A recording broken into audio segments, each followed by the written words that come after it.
Good morning and welcome to our city hearing on defense in a digital era, artificial intelligence, information technology, and securing the Department of Defense. Just a reminder of our three holy commandments on the city subcommittee. One is that we shall start on time, check. 2, 5 minutes, we will enforce the 5 minutes. I understand that you may not have the shot clock there, so we'll give you a little bit of grace and we'll try and, you got phones, so you can time yourself. And please try not to use obscure acronyms and jargon. We want to communicate in simple and direct language that normal human beings in America can understand. We are pleased to be joined today by the department's Chief Information Officer, Mr. John Sherman, and the inaugural Chief Digital and Artificial Intelligence Officer, Dr. Craig Martell. I welcome both of you, and especially Dr. Martell, in your first appearance with the House Armed Services Committee. You both have very important jobs, and our job is to ensure that you do your jobs well. To underscore the stakes of your job and our job, I would like to quote a recent report from our friends at the Australian Strategic Policy Institute, ASPI. Quote, research reveals that China has built the foundations to position itself as the world's leading science and technology superpower by establishing a sometimes stunning lead in high-impact research across the majority of critical and emerging technology domains, including artificial intelligence and key quantum technology areas. In the long term, China's leading research position means that it has set itself up to excel not just in current technological development in almost all sectors, but in future technologies that don't yet exist. Unchecked, this could shift not just technological development and control, but global power and influence to an authoritarian state where the development, testing, and application of emerging critical and military technologies isn't open and transparent, and where it can't be scrutinized by independent civil society and media. In the more immediate term, that lead could allow China to gain a stranglehold on the global supply of certain critical technologies. Such risks are exacerbated because of the willingness of the CCP to use coercive techniques outside of the global rules-based order to punish governments and businesses, including withholding the supply of critical technologies, unquote. Gentlemen, I'm concerned that we are losing in key areas of the strategic competition with the CCP. I would prefer that we win. As we say in Green Bay, winning isn't everything. It's the only thing. So today, I look forward to hearing from you how we can fight smarter and win this competition. And with that, I recognize the ranking member, Mr. Khanna.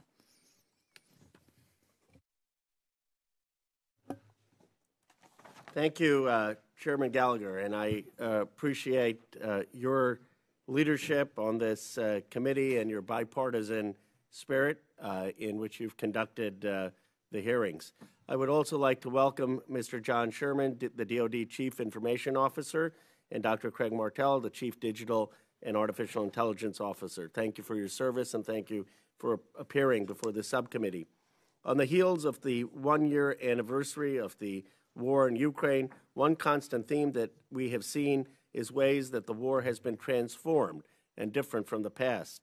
From the ubiquitous presence of tactical unmanned aerial vehicles to the use of digital platforms, it's obvious that the continued integration of advanced technologies in combat is an essential component of modern warfare. And that is why the DOD's CIO and Chief Digital Intelligence and Artificial Intelligence Officer's appearance is so important. One of the things we need to focus on in the second year of the creation of the Chief Digital and Artificial Intelligence Officer is the challenges that you have encountered and ways that we can offer assistance. Deconflicting some of the duties is important.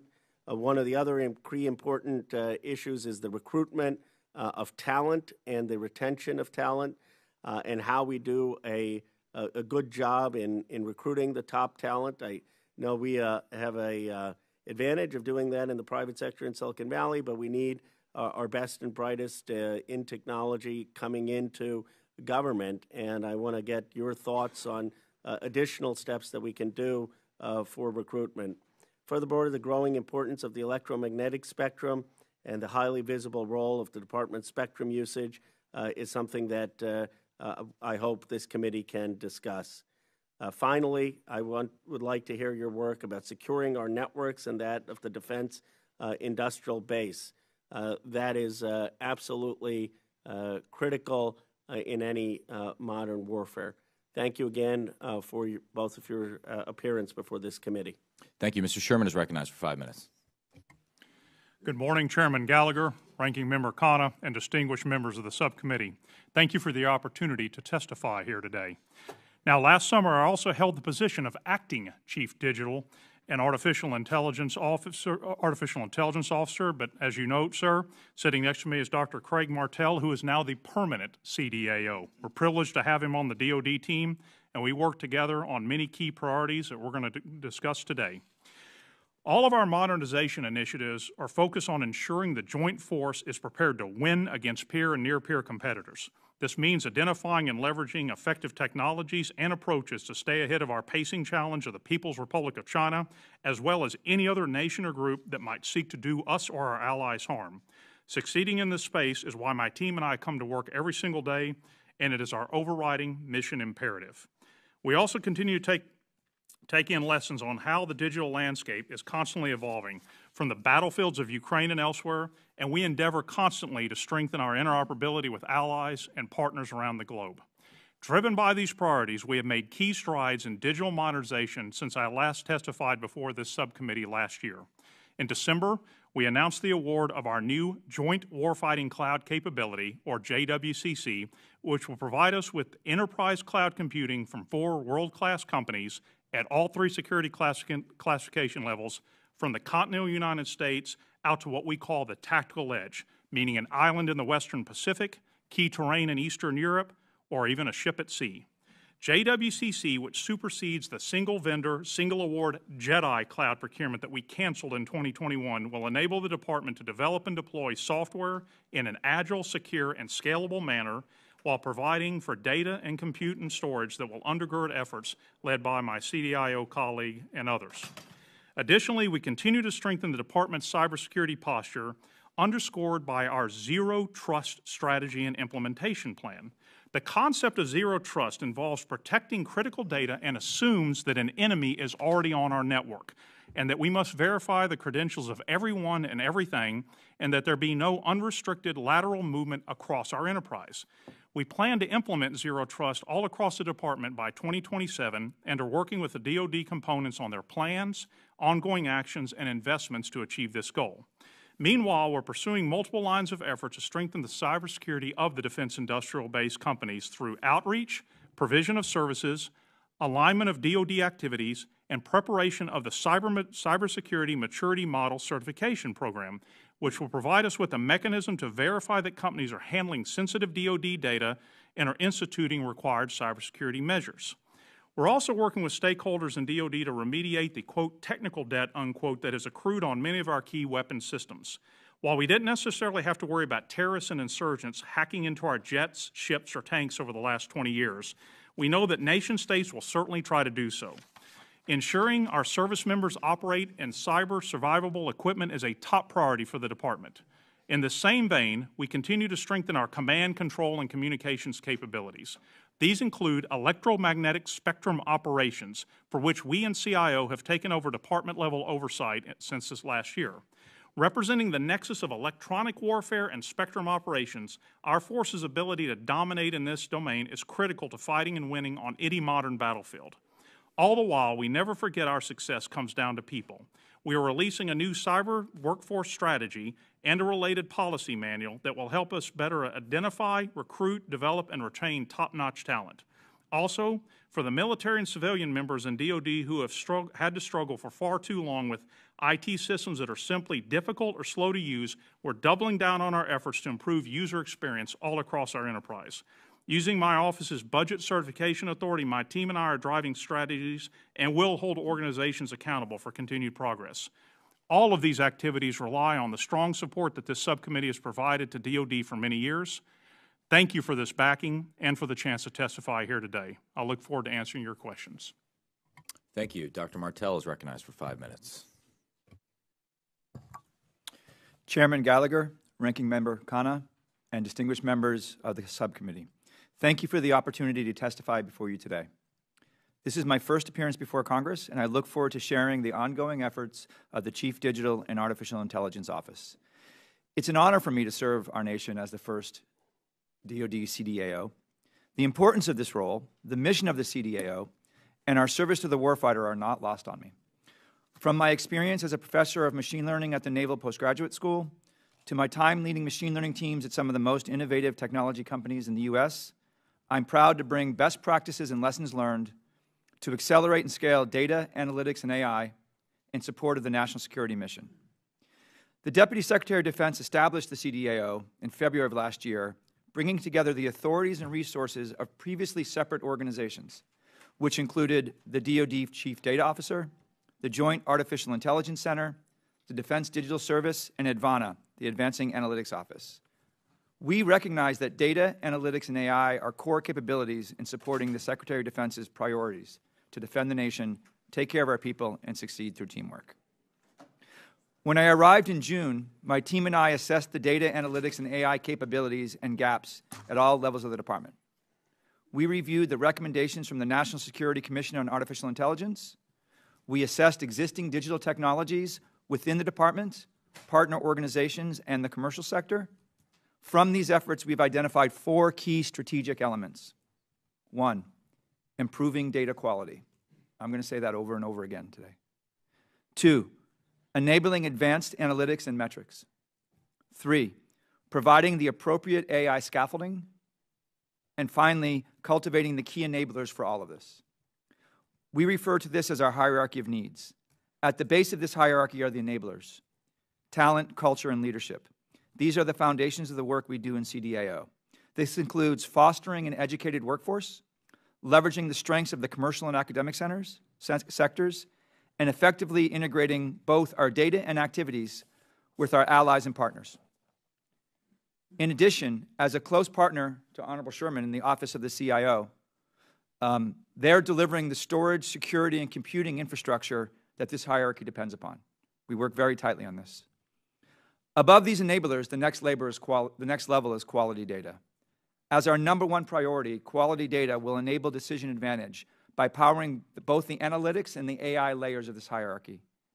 For example, data paired with powerful analytics dashboards will allow us to see what we own and where it is. Sounds simple, remarkably important. Similarly, complex AI models will bring enhanced capabilities both to warfighting and to running the business.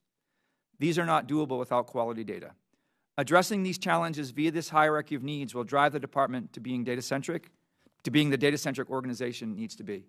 Now note, this hierarchy is a logical hierarchy. It doesn't mean we're not going to move forward on AI and getting things to the warfighter until data is perfect. We're going to be doing all of these things simultaneously. So based on this strategy, we are pursuing the following initiatives in 2023. 1, creating the JADC2 data integration layer, which will enable combatant commands as well as partner nations to access, share, and integrate data at all levels. 2, providing the enterprise with the appropriate AI scaffolding, which includes the services and infrastructure most needed to accelerate AI development and adoption across the DOD. 3, conducting a talent management pilot for establishing a defense digital corps, a cadre of digital experts aligned to digital positions across the DOD and managed as a unified cohort. And finally, supporting our business performance metrics to ensure progress on the goals laid out in the DOD Strategic Management Plan and the National Defense Strategy Implementation Plan. I look forward to working closely with the subcommittee on these issues and others as we enable DOD's current and future use of data, analytics, and AI for national security. Thank you. Thank you. We'll now proceed to question and answer. I will recognize myself for 5 minutes. Dr. Martell, you sort of talked about the, I think, or hinted at the tension in your job, which is there's all these things we need to do over the long term. We need to improve, turn DOD into a data-centric organization. But in the short term, our warfighters, our joint warfighters, our combatant commands have needs. They have rising threats they have to confront. At present, Joint All-Domain Command and Control, or JADC2, textbook example of jargon, is increasingly siloed into individual service plans, which extends the timelines even more. As I understand it, the Deputy Secretary created your position primarily to help meet this urgent need, that is to rapidly deliver operational, data-centric, and truly joint warfighting capabilities to the COCOMs, especially Indo-Pacific Command. If this is your mission, and that's a mission I would support strongly, Can you just tell us clearly what CDAO is doing to deliver on it? You mentioned 4 things. Maybe is that what you would say? And if that is, what do you mean by scaffolding? Yeah, thank you for the question, Chairman Gallagher. Sorry. You're not in trouble. Okay. Did I do something wrong? I think fundamental to the problem of the JADC2 issue is that we think about it as a product or a destination or a particular capability. I don't think that's right at all. That's not how we look at it. JADC2 is simply a new way to do business. It's being able to get the right data at the right time to the right place so we can jointly exercise command and control across all domains, from sensor to shooter. So you mentioned that the services are stovepiped, but I don't necessarily see that as a stovepipe. They've built systems that work for their particular needs, and that's fine. We shouldn't want to stop that. We shouldn't want to dive deep into what they know how to do. But what we need to do is get the data from those systems to a command level and have it flow easily to a command level so command decisions, strategic command decisions can be made and tasked down to shooters. So we see our job as developing this data integration layer. We can dive deeper into the geeky aspects of it, but this data integration layer, which allows all of those systems to talk to it so that it can be shared where it needs to be, when it needs to be. So your office now has substantial staff and resources. What would be the fairest way for us to measure your success? What are the right metrics so that the next time you come and testify before us, we can sort of fairly assess you on how you're doing your job? Is it adoption of capabilities, speed of delivery? Is it the number of experiments? Is it the number of meetings, dollars spent? What would be the right metrics to judge your success? I hope it's not the number of meetings or dollars spent, right? I think it's very important to not have effort-based metrics. We need outcome-based metrics. And so we think about, and to be clear, it's still unclear to me, that's a weird sentence, to be clear, it's unclear, but it's still unclear to me how we're going to measure these things all the way down to the levels that we need to. But what we're driving for is time to usability. If someone needs a new capability and we've provided the underlying scaffolding, how quickly can that capability be fielded? Amount of data-driven decision-making, and we think about this sort of in a number of ways, but for an amount of data-driven decision-making per COCOM, per combatant command. Amount of data-driven decision-making per 3-star forum. So we can actually measure these fora, and we can measure the number of dashboards being used, which is providing data to those fora. And finally, time to usability. How quickly, so time to delivery is from a producer's perspective. We're going to get it to you. How quickly can that then be used? So once it's delivered, if it just sits on the shelf, that's also not sufficient. It has to actually be used. So what sort of best practices and training do we have to wrap around that so that the warfighter can use it?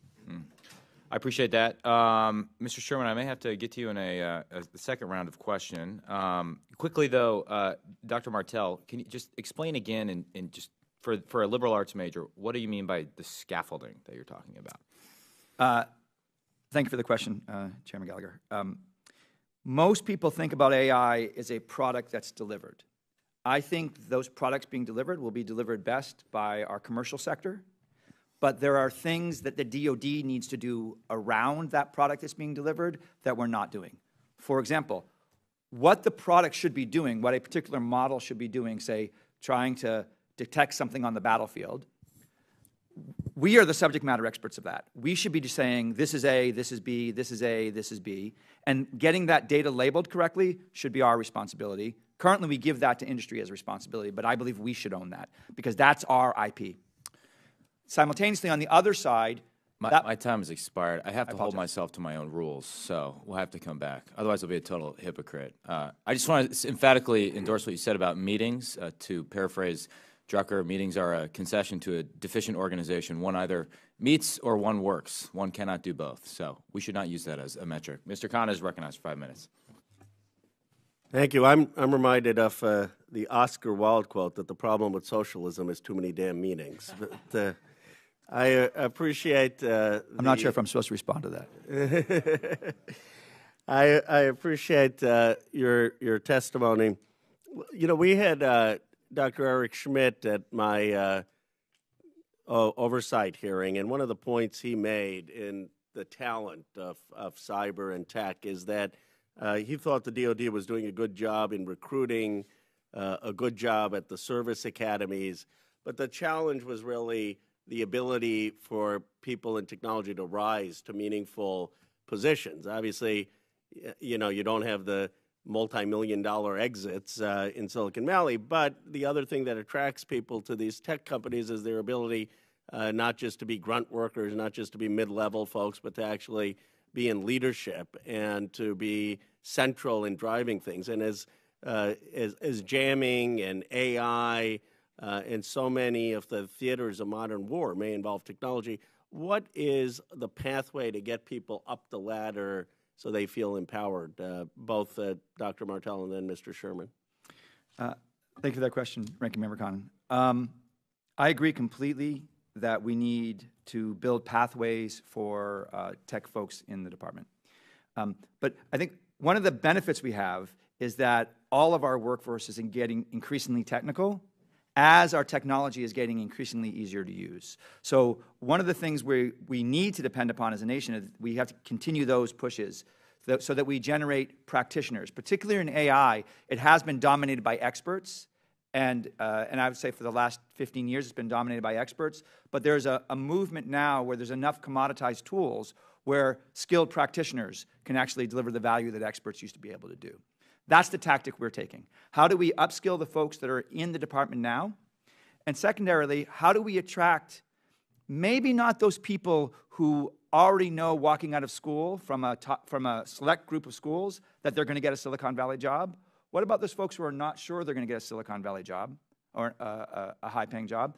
That's still untapped talent in the United States. How do we create a pathway, an extended apprenticeship so that then when they leave, working for the DOD or working for the government, they're actually significantly better and more attractive to those industrial jobs. I don't think hire to retire is the right solution. I think transforming them is the right solution. I appreciate that, Dr. Martell. But before Mr. Sherman, I would just say, though, that you shouldn't aim just to have the top folks go to Silicon Valley and get the next layer. I mean, a lot of the top folks in Silicon Valley, like Vince Cerf, who's at Google, came out of DARPA, and it was really the Department of Defense that led so much of the innovation that came up with the mouse, that came up with drones, that came up with the internet, that came up GPS. With GPS. Mm-hmm. So, you know, the hope would be that the best and brightest would still want to come to defense, and it would be the inverse as opposed to going to Silicon Valley. Thank you for that comment, Representative Khanna. I think that's right. I think they'll be more attractive if we have a robust workforce in place. So I actually see this as a means to that. Mr. Sherman? And Congressman, I would just add to this a couple points. Using every arrow in our quiver that have been given to us by you all in Congress, things like cyber accepted service and other hiring authorities where we can pay folks a little bit more, get them in the door more quickly, and also think differently about how we manage folks' career and not the traditional 30-year come in the door and have the traditional step up the ladder there. Now, folks are never going to make the same amount of money in DOD. That's not what's going to bring them in here. It's going to be the mission, protecting us against the PRC, putting ISIS back on their heels, those kind of things. I saw this in the intelligence community as well. But we have to think differently about the credentials that folks need to come in, things like apprenticeships, looking, you know, what are the degree requirements? Maybe a 4-year degree is not required. Apprenticeships can be a way to go on this. And then very importantly, recognizing that folks are going to come in and out of the door here, and we have to partner with industry, and I talk a lot publicly about this. How are we going to do this where someone comes to DOD, then goes to industry in Silicon Valley or Austin or North Carolina or wherever and comes back? How can we do this without having the security folks' hit explode where they have to go through another 1.5 or 2 years getting in the door? We're going to have to figure this out. And to that point, sir, we have a new cyber workforce strategy. It's actually coming out this week.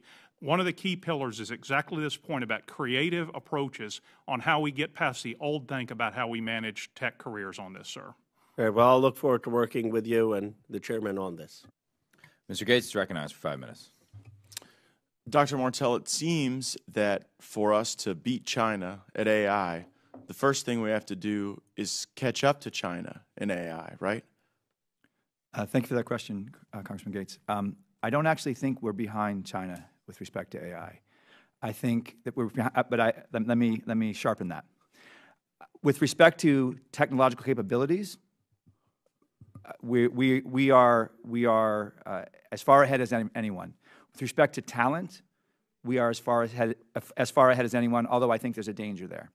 I think the fundamental difference is they are doubling down on high-quality data and high-quality compute. So we have high-quality compute, but we need to double down on getting the data right.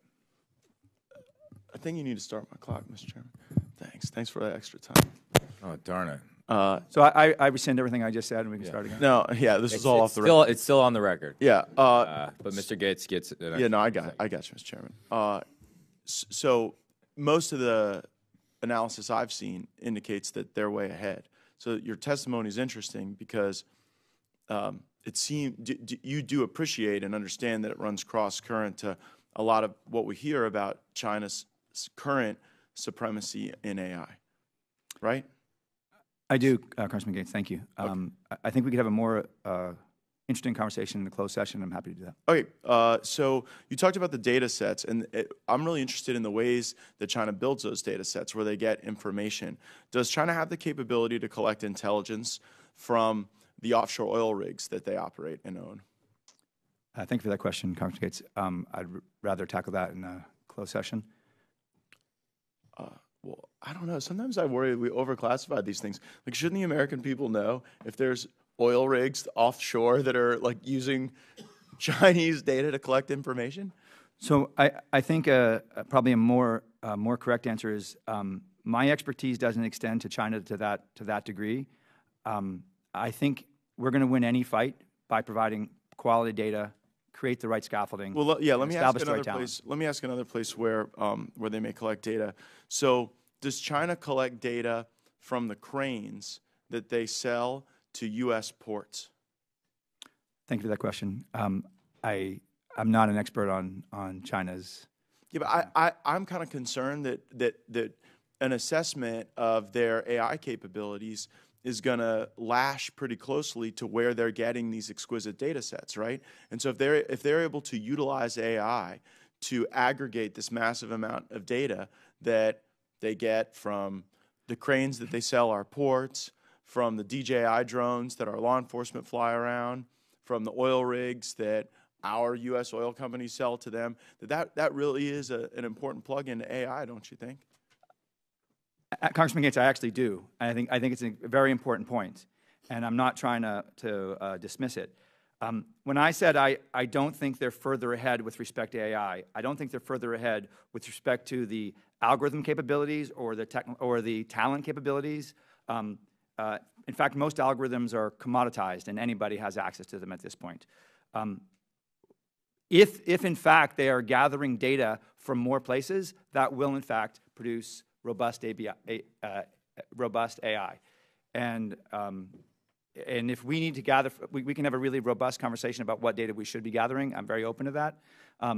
But I'm in agreement with you that getting the data right and getting the right data is what drives robust AI. I've spent all my time with you talking about how China gets their data, because I don't view our AI scenario as in a bubble. I think we're in direct competition with China. We win or they win. And if we don't know who's ahead, I do worry about getting to those deliverables in a way that we can measure them and fund them and advance them. So hopefully we'll be able to have more fruitful discussion about how they collect data, how we can integrate that into our broader cyber strategy and our AI strategy. I look forward to that. Thank you.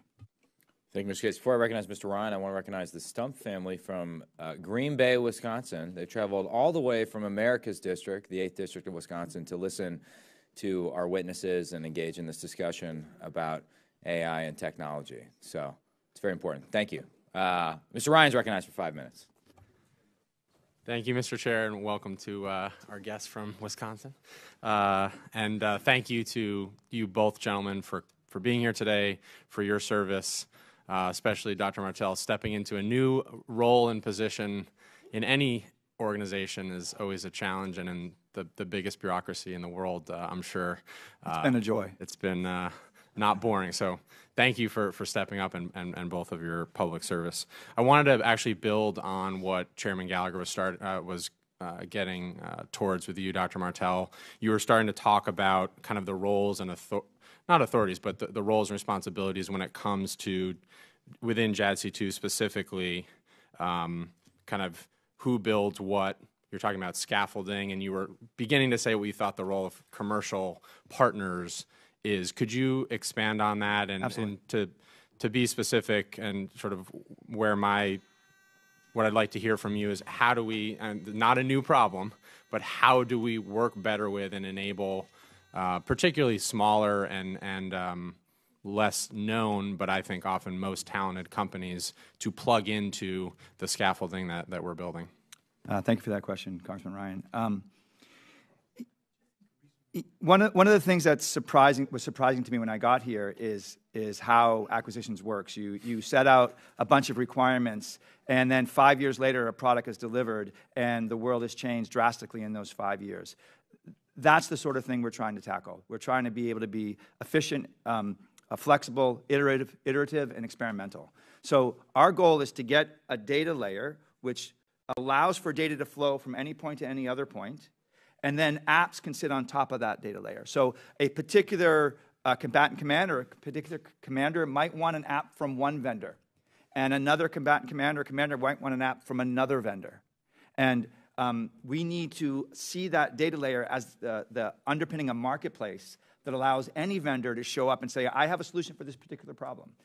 I think that's a much more iterative way and experimental way to get at this, as opposed to saying every commander you get the same thing, when the commander out on the ground might need something very different than something in a maritime domain. And we need to allow for that marketplace, both for the big players who produce real value, and particularly in the AI space, 3 guys in a garage might actually change the game, and we need to allow that to be available to them as well. I agree. My concern is time and urgency. I mean, we've heard many different timelines for potential major conflict, particularly with China, and building a data integration layer against a bureaucracy that's not used to doing that. I mean, how quickly do you think we can build that? What can we do as you know, in our role as members of Congress to enable that, to accelerate that? What authorities do you need? What resources do you need?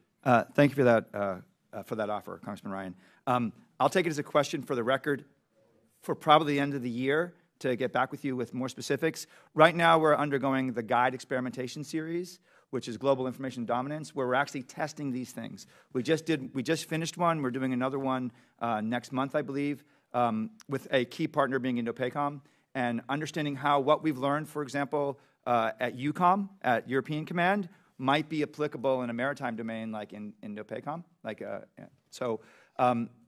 We'll have the point of that experimentation is to come up with a capabilities gap analysis so we can actually answer those sorts of questions for you. Great. Thank you. I'm running short on time. Mr. Sherman, on cyber talent management, could you just continue to expand on that? Are there additional authorities? You talked about the cyber accepted service. Are there additional authorities or tools that would be helpful to advance that mission? Congressman, I think we have the tools at our disposal, like cyber accepted service and targeted local management supplement, which is additional funding we can pay we can provide to folks in certain areas. I think we just need to continue to use these authorities and continue, sir, to work with industry, you all in Congress and elsewhere, as we generate ideas about how to think creatively about a 21st century workforce, some of whom may come in for a long career, but others very likely are going to come in and out. As a matter of fact, we're going to want them to do that for career areas like data scientists and others, to not stay in government their whole time, but go to industry and come back and figure out how we can do this in an agile way to stay ahead of the PRC and others. I appreciate that. I'd encourage you, think creatively. If there are additional tools and authorities, I think you're hearing from us, we want to give them, so please come back, and I yield back my 1 second. Oh, great use of time. Next up, the son of Notre Dame, Mr. Fallon. Thank you, Mr. Chairman. You know, when we talk about securing our networks against our adversaries, our enemies, it's absolutely, I think it's critical that we understand exactly what we're up against and where our vulnerabilities may exist. It doesn't do us much good to invest billions of dollars in security if there are entire swaths of our network that remain open and vulnerable, of course, to hostile actors. And as we talk to folks in the industry, I've come to learn that this was, in fact, our reality in the DOD information network in the not-so-distant past. Thankfully, we've had we've taken the steps necessary to remedy the situation, and I believe it's essential that we continue to invest in technology and secures our networks by leveraging new advances in technology with our network through the eyes. We have to see our network through the eyes of the enemy and where they would perceive vulnerabilities. So, Mr. Sherman, how are you leveraging AI-backed technologies to discover and remediate vulnerabilities before our adversaries can exploit them? So in terms of AI-backed technologies, the main place we're going to apply that is what we call the big data platform, where we bring data together to assess what is going on our networks. But, sir, if I could say, AI is just part of this. It really is, to your point in your question about what we know the other side's doing, is the partnership I have with General Nakasone at U.S. Cyber Command and the National Security Agency to get threat-informed intelligence about what the other side, China, Russia, et cetera, are doing against our networks. And also, again, AI undergirds some of this, but it really is that zero trust approach I noted in my opening statement, where we assume an enemy's already on our network. The burglar's already in the house. And how do you prevent them from moving laterally throughout the house? And using what's called identity, credential, and access management, where it has to be verified, someone's identity along the way, to make sure that they can't move to get to your most critical data. So it's a new way of thinking about cybersecurity, not just at the perimeter or not even a defense in depth, but a whole new way of thinking about you don't trust anything or anyone. And that's what we're really doing to lock down our network, sir. Kind of assuming that maybe the submarine is below the destroyer already, right? And you can't see them, but you might be there. Dr. Martell, how do you see AI developing as a component of the DOD's cyber mission? And also, how can we remove barriers to entry for companies developing and deploying AI? Thank you for those questions, Congressman Fallon. I echo what Mr. Honorable Sherman said, that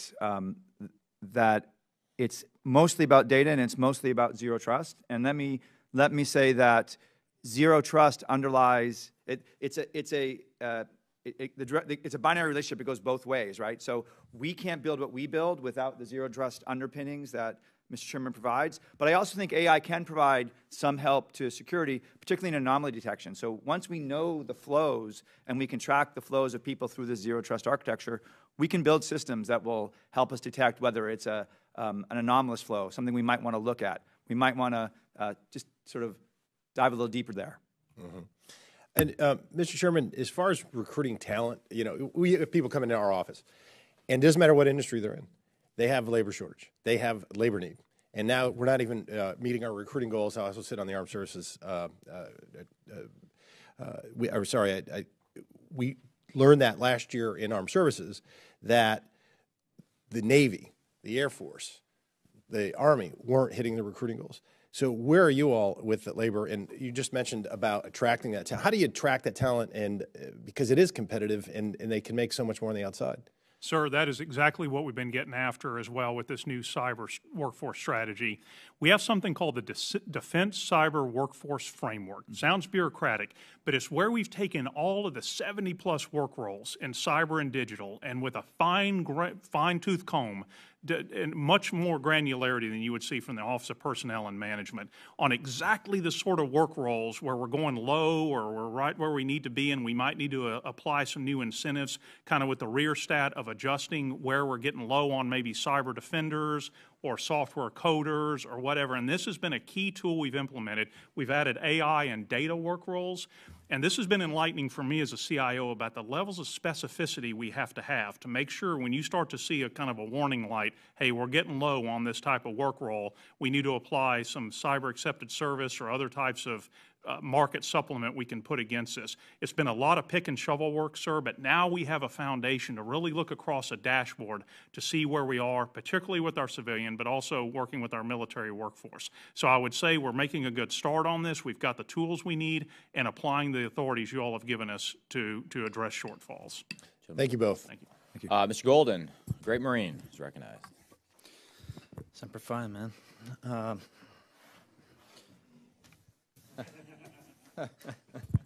Sounds like a bad thing. Dr. Martell, in your prepared remarks, you talked about the cyber workforce framework, and you referred to a pilot for Defense Digital Corps program. Yeah. I wanted to, obviously, the goal is to foster digital talent, and everyone's we've had several rounds of questioning there.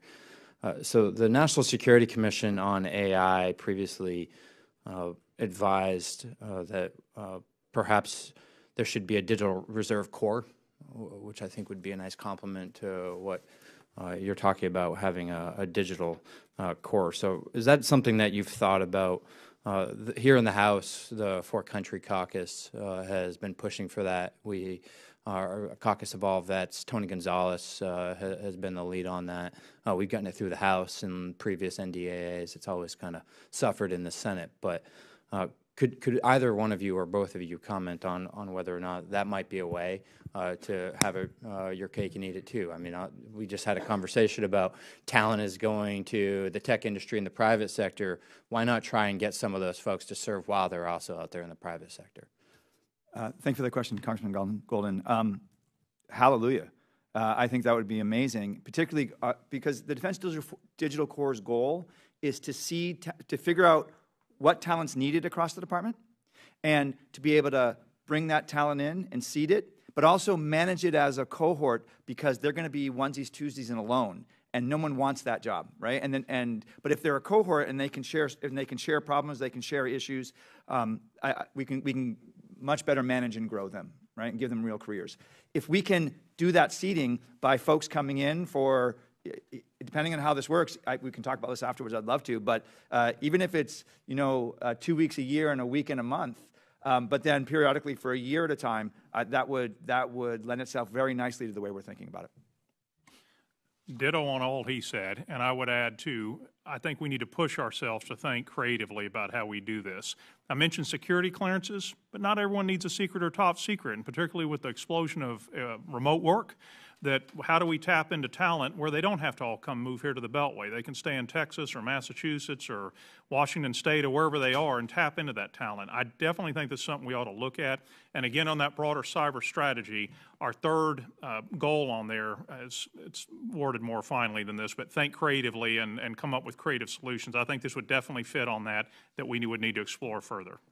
Well, I suspected that you both would think that was a good idea. So, of course, my audience is the committee itself and the Senate committee. So I think that's something that we should push once again and hopefully get through in the next NDAA. With the time remaining, I wanted to ask either one of you to field this question, which is pretty simple.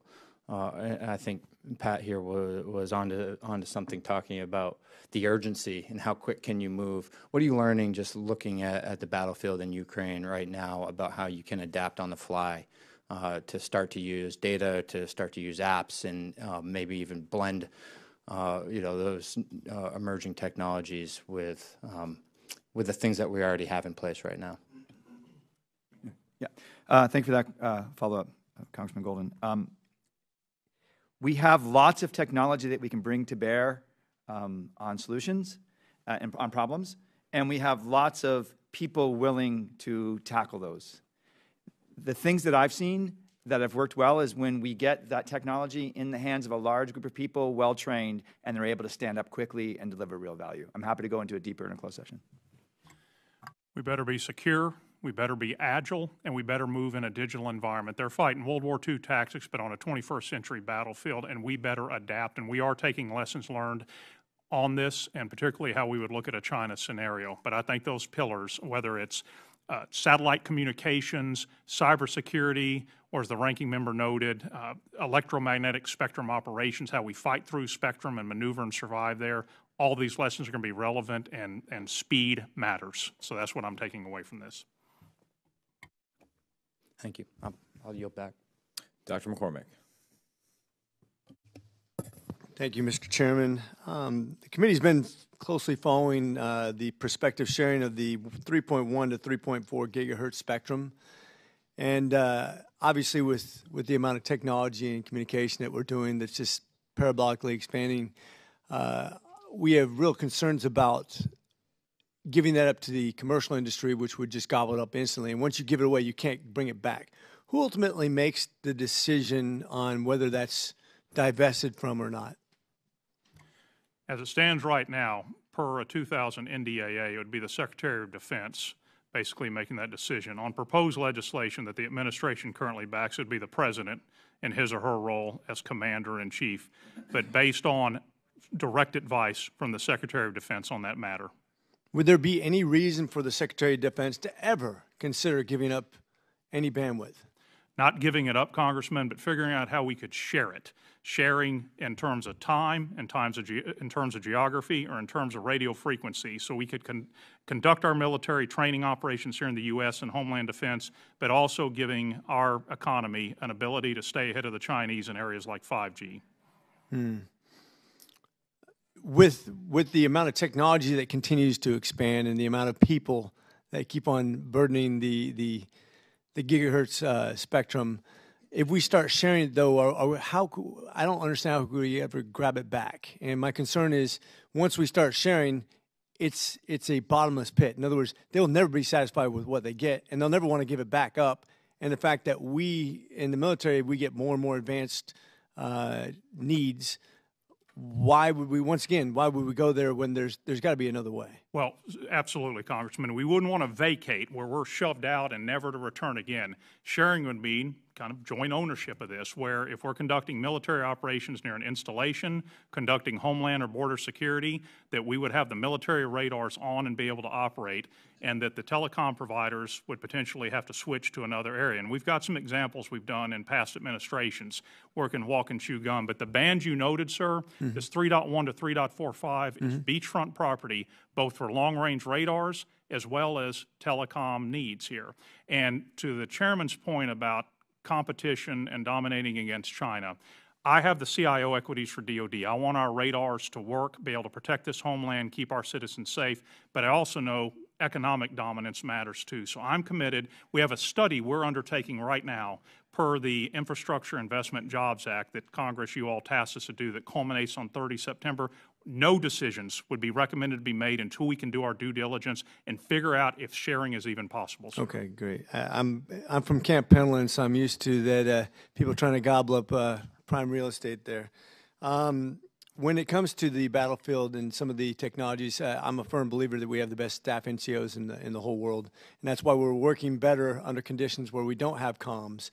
Obviously, top-heavy organizations like Russia and China don't have that luxury, nor do they have the same experiences, which brings to bear that our technologies and disrupting their communications become paramount, as well as securing our own, because it's always, as an Anglico guy, I've always had problems with disruption of frequencies. I was just excited that was me. He loves the Anglico. He loves Anglico. I guess my question is, do you feel like, and this, I'm not asking any secret questions, do you feel like we're putting enough investment into that countercom and the comm abilities in the military? So what you're talking about, sir, electromagnetic spectrum operations. What we've done, we did in Vietnam, we had to do in Desert Storm, Bosnia, and elsewhere, but to different degrees in Afghanistan and Iraq. But as we get ready for China, we better be able to fight and dominate in this space. So to your point, sir, I think investments, from what I've seen, are sufficient now, but this is something I'm going to bird dog very carefully from my office here, particularly as we see the services starting to kind of regenerate electronic warfare and other capabilities, both to put the enemy back on their heels and ensure our NCOs and our trigger pullers can stay in touch with one another. As we've seen on the Ukrainian battlefield, all the dynamics with IMSO of how the Russians are trying to use it and the Ukrainians are using it, that we cannot be cut off on this to be able to make sure we can conduct combat operations. So your feeling is right now we're doing adequate, but we need a big investment for the future to continue this? I think we need to keep a close eye on it here and monitor as we regenerate this capability that we had in the Cold War, that we had to kind of maybe somewhat turn away from a bit during the War on Terror. As we regenerate it, I'm going to assure this committee I'm going to keep a close sight on this as we move forward. I yield. Well, apologize for that. I got carried away with the gavel. Like the Ring of Power, it ultimately corrupts. So I recognize Mr. Luttrell. Keep it handy. Gentlemen, thank you for being here in front of us today. You talk about data quality as one of your pillars, and I absolutely understand the importance of data quality. But as we move forward here, aggregating the data is obviously what's most important, because you talk about sensor to shooter. My question is, are we utilizing retrospective data or prospective data only? either one, because as dirty as data is, and we have to filter it, and as Mr. Golden said, we're trying to keep pace with China, but if we don't have the infrastructure in place, how are we going to clean that data to give that information back to the shooter, as you say? Thank you for that question, Congressman Luttrell. That's a can of worms in a number of ways, right? So do we wait till the data's clean before we act? No. So we're going to have to act on dirty data until we get it right.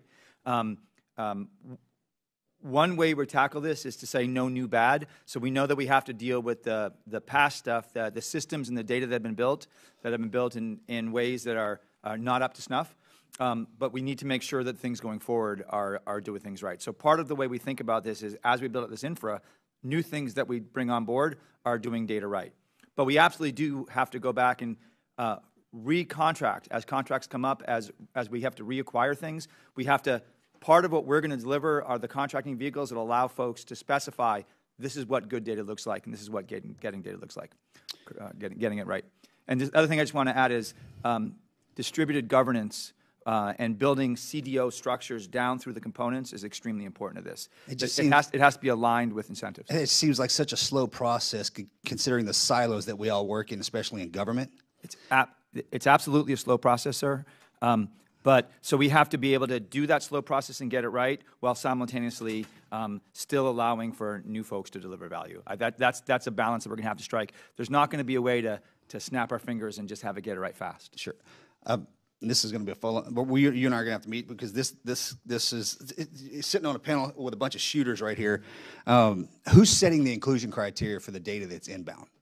And do we have that infrastructure? We're talking about exascale computing here. I mean, forget about petaflops. If we're doing real-time maneuverability, it's got to be quick. It has to be that lightning fast. And given just the footprint of the American arsenal itself, does DOD have that infrastructure? I know DOE, as far as I know, has the fastest computer in the world, Summit, and I don't know if DOD is even anywhere close to that. Well, not for high.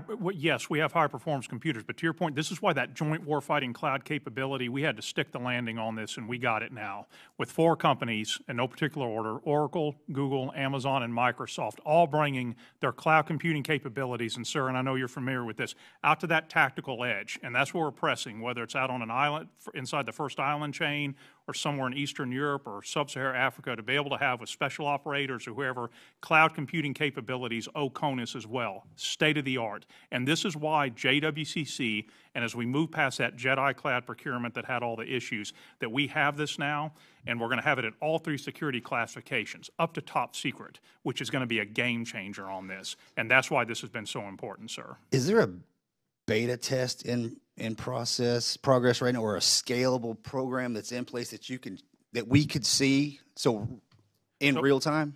What we could show you, we have cloud capabilities already underway in the department. I'm talking all the way from where I can reach out to an operator on the ground saying this is what I'm receiving this. I think we could show you that. And the other thing, sir, I'll tell you, we're building off what the intelligence community has pioneered. And I know you've likely seen some of this yourself, sir. So we're not reinventing any wheels on this. We're riffing off what my IC counterparts have done. So, sir, we'll take that for the record, and we'd be happy to try to set up a demo or something on that for you, sir. That'd be great. Thank you. Thank you. I yield back, Mr. Chairman. Ms. Kiggins.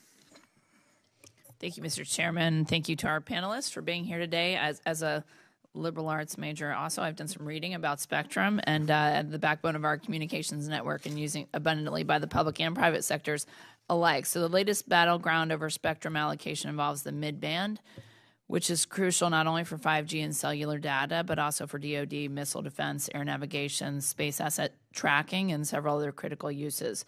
Private spectrum for telecommunications use is vital for economic growth and global connectivity, while the importance of federal spectrum allocated to DOD for national security purposes cannot be overstated. So given the competing interests between public and private sector spectrum needs, what proposed solutions does your office think are viable for band sharing going forward, and are there other lower spectrum bands being explored for DOD use? Ma'am, to the study we're conducting here on that 3.1 to 3.45 gigahertz, that's beachfront property, I said, for the radars as well as the telecoms.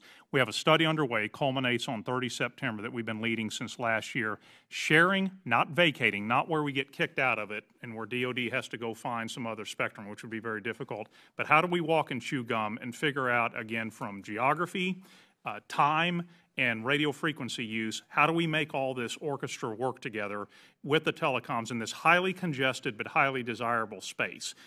We're examining this right now, and we would note that this is one of the most difficult parts of a band analysis we've ever done, just because it is so desirable both for long-range radars to acquire missiles and so on, but also for 5G propagation. So we're studying this, but what I just talked about, those three principles of time, geography, and radio frequency, are what we're thinking. If we're going to find a potential solution to this, that's how it's going to be done with the telecoms, and that's why I'm working so closely with Commerce and NTIA and our interagency partners to make sure we look at the angles on this, but protecting this country is paramount consideration on this. Good, thank you. And then I have a couple bases in my district. I represent Virginia's 2nd District, so Masterjet Base Oceana. Just listening to users over there, and I don't know if this is the right venue to ask, but I just want to communicate some complaints of those guys when they got a lot going on, right? They're training to fly, they're flying jets over there, but they complain about the computers. And when you ask them what frustrates you about your job, what can we do better? It's the computers, and it's the time to log on, and I don't know, it's the security portals that they have to go through. It's the Wi-Fi capabilities. It's the age of the equipment. So it's for me, it's the little things. We talk about quality of life and recruitment and retention for our armed forces, and that's what they communicate. I mean, number one, it's infrastructure is a big one, but I mean, computers is the second thing that they tell me. So I'm assuming this is your department. I mean, are those things those little day-to-day things for those end users that they just show up and they want to go home to their families at night too, and they get frustrated, and I want to do better for them. So how can you help me do that? So we're going to lean in, and the term we use is called user experience, but really it's the fix our computers piece at what you're getting at. And I got to tell you, for however much longer I'm in this job, this is a top priority here, and we already have some wind in our sails on this. As the budget comes out here shortly, some investments we're making. It's a multifaceted problem. It is, yes, some new hardware. It is, yes, having cybersecurity scans that don't conflict with one another. It's having fiber on base down in Norfolk or where else. It's not having dated hardware like routers and switches and stuff that have been allowed to atrophy. It's a multifaceted problem. And just yesterday, ma'am, I was talking to the Air Force's Chief Experience Officer about how we do things like measure and not just go anecdotes, because I hear a lot too from the sailors and airmen and guardians and everybody else, but what can we do to really monitor the network to know when the spinny wheel is happening for the sergeant at Fort Eustis, and she's trying to get her maintenance report in. We're going to get after this, because we're not going to fight with one hand tied behind our back, and it is a quality of life issue, ma'am, and I'm dedicated to getting after this. Thank you so much. Please make that a priority, and I yield back. Thank you. Mr. DeLuzio. Mr. Chairman. Good afternoon. Good morning. Lost track of the time of day. Good morning. Mr. Sherman, Dr. Martell, thanks for being here. Thanks for your work and your team's work to protect our information technology, cybersecurity, our networks. I think folks often don't understand what goes into that good work, so thank you. In our full committee hearing yesterday with Northcom, Southcom, Assistant Secretary for Homeland Defense and Hemispheric Affairs, one of the issues we touched on that I asked some questions about was defense of our critical infrastructure.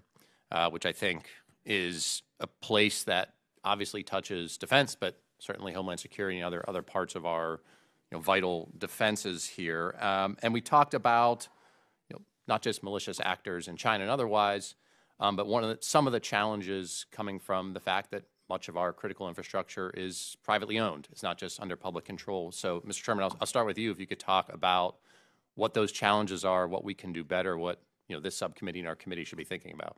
So the biggest thing is just what you said. We're going to take this seriously here. We need to work across the interagency as we work with Homeland Security, CISA, my friend Jen Easterly over there, I've worked with her for years, on how we work across all the industrial sectors. Now, for us at DOD, the defense industrial base piece, the defense critical infrastructure is where my line of sight is, but this is going to take a whole of government, whole of industry, and folks taking it seriously. And this is where we could continue to use your assistance here on the subcommittee and the broader HASC, is making sure CEOs and others don't see this as a nice to have. We saw Colonial Pipeline 2 years ago and other places, that this isn't just a blinky lights, something that you can invest in if you want to. This is critical. An adverse actor can take down your entire, whether it's a pipeline, network.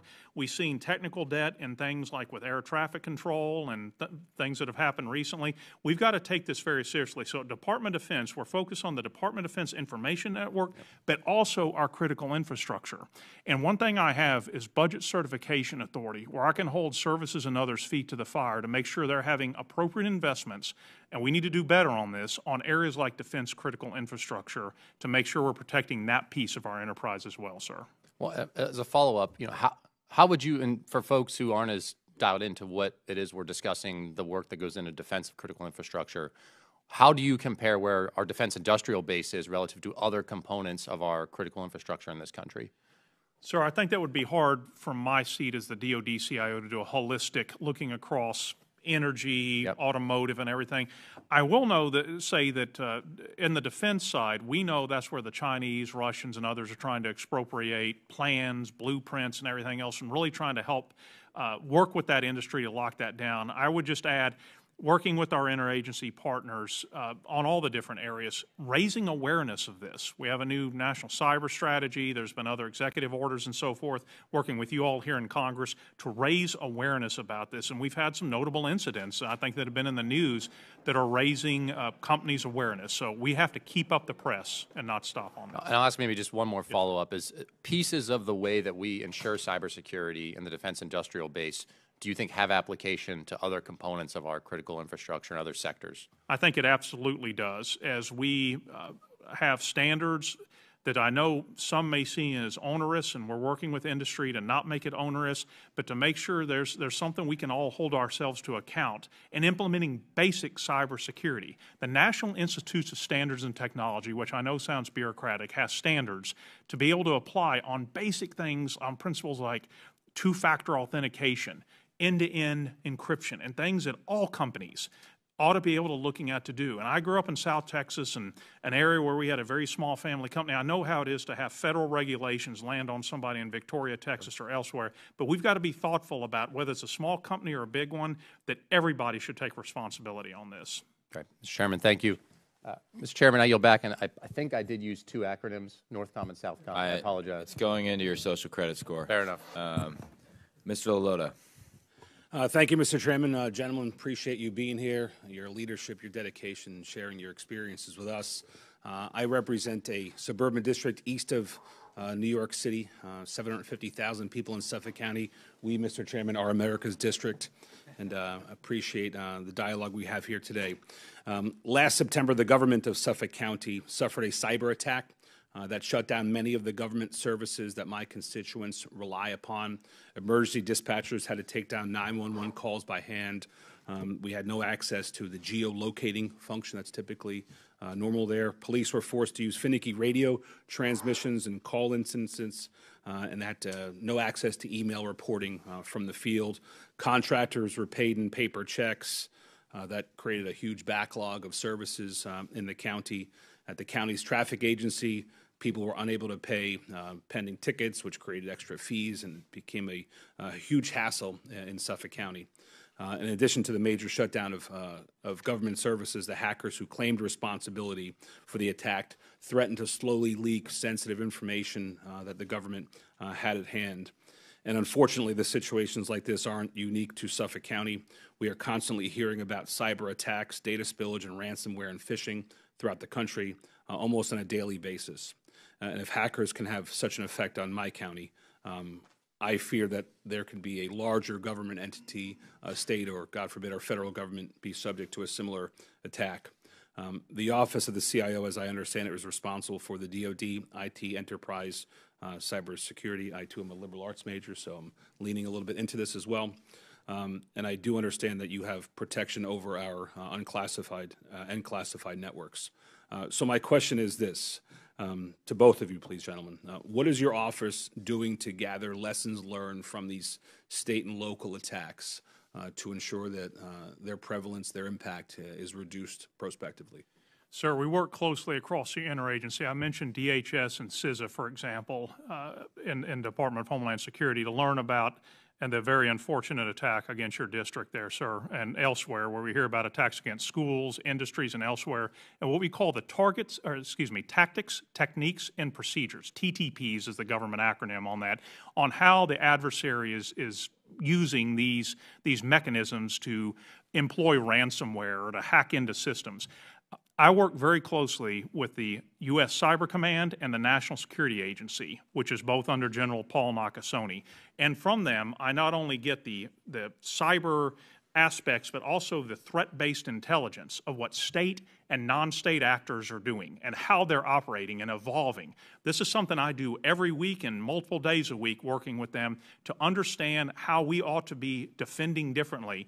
I mentioned earlier about a concept called zero trust, where we assume an enemy is already on our network. This is the state of the art on, we've talked about it for a while, but we're getting after it at the Department of Defense, on not just the old perimeter, defend at the castle and moat, and not even what we call defense in depth, but really preventing an adversary's ability to move across a network and hold data at risk as what happened in the attack you described, sir. So we must be a learning organization and stay very up with the threat-based intelligence on how an adversary is going to operate. Can you describe what your interactions are or will be with state and local governments to that end? I understand that you've properly explained the big picture on what the issue is and how it should be attacked, but I fear that information, that guidance, isn't getting to the local officials where the rubber meets the road. Sir, my interaction would not be direct. It would be through the Department of Homeland Security, who would interact with the state and locals there, and also maybe obliquely where we have, of course, U.S. military installations and garrisons that are relying on defense critical infrastructure power and so on coming onto those garrisons and bases and so on. But primarily through DHS is where that interaction and where I'm going to be hearing about what's happening in your district, and also where, if we're seeing something from a national security perspective, U.S. Cyber Command working with them could share that from a national security perspective.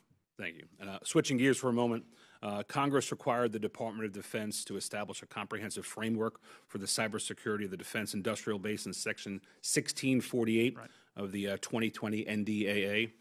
This report was a full 2 years late, and yet didn't seem to address a host of problems that still seem apparent about how the DOD manages the defense industrial base cybersecurity.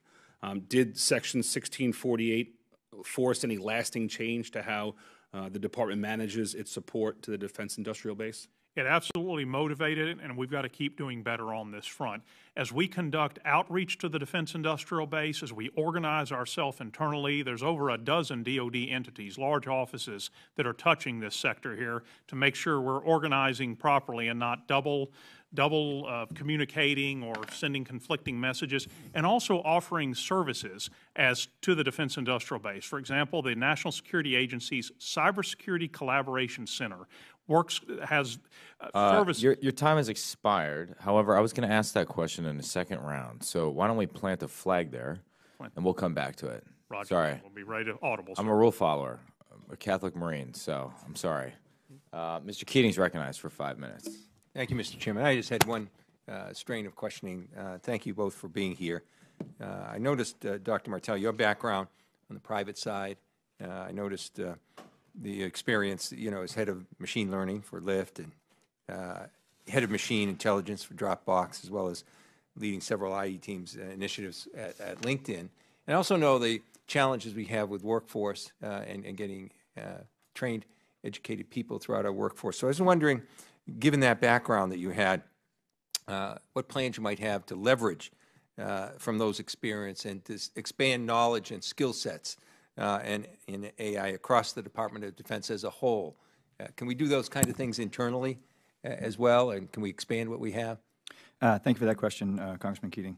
I was born in Massachusetts, by the way. Well, and we won't hold that against you. Thank you. It's a tough year for the Red Sox this year, I think, perhaps. But go Bo Sox. So I think we have to get at two things here. If you look at what talent used to be needed for AI, it was PhD level expertise. As the tools become commoditized, and as just education, even JPME, for example, professional military education, professional military education is starting to add more data, more AI, more IT literacy. The need for that expertise is going down. So I think there's two ways we can tackle this. One is we need to upskill folks we already have. We've already built out 10 new work roles that are specific to AI with Honorable Sherman's org, that are specific to AI and data. And my team is beginning to do analyses across the department about which components need which work roles. Secondarily, I think we need to work with the services and the civilian orgs to be able to give actual careers to folks who want to do those sorts of work roles. Currently, it's the case that if you're in the service, you might do a data work role for one tour, and then you move on to something else and you're doing something completely different. And in addition, your promotion is not based upon being successful in the data aspects. Your promotion is based upon, for example, if you're an unrestricted line officer, on your leadership. So we need to actually think hard about how we can have the careers and the motivations in those careers drive expertise in data, AI, et cetera. Simultaneously, I think we really need to tackle some untapped aspects of our workforce in the U.S. If you went to a select school, you're going to have people pounding down your door to give you a very expensive job offer. I think that's great. And if we can motivate those folks to come into the service, to come into government, that's wonderful. But there's a number of folks who might be just below that level or just a little bit below that where we can serve as an apprenticeship that transforms their capabilities. And so we might take a hit on the front side where we're having to do extra work to bring them up to speed, but at the end, we have folks who are highly capable. And my view is we actually want to encourage those highly capable folks to go out to industry because that motivates people to come in the other side of the pipeline. Now, they might stay forever. That would be awesome. But if we're seen as the ones that take you from not being able to get that amazing job, come work with us, and then you get that amazing job, I'm very happy with that. I'm really glad to hear that. It really echoes what I learned way back in my MBA days in a Massachusetts college, BC. So I really am pleased that you're going in that direction. Thank you so much, and I yield back. On to the second round. I want to pick up where we left off with Mr. Lalota's question.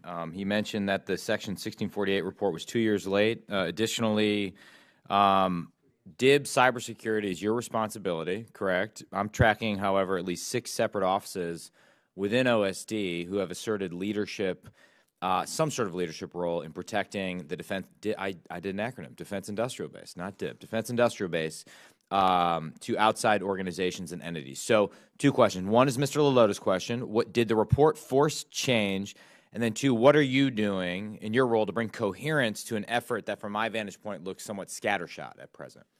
So to riff off that earlier question, yes, it has driven change, Congressman. Absolutely it has.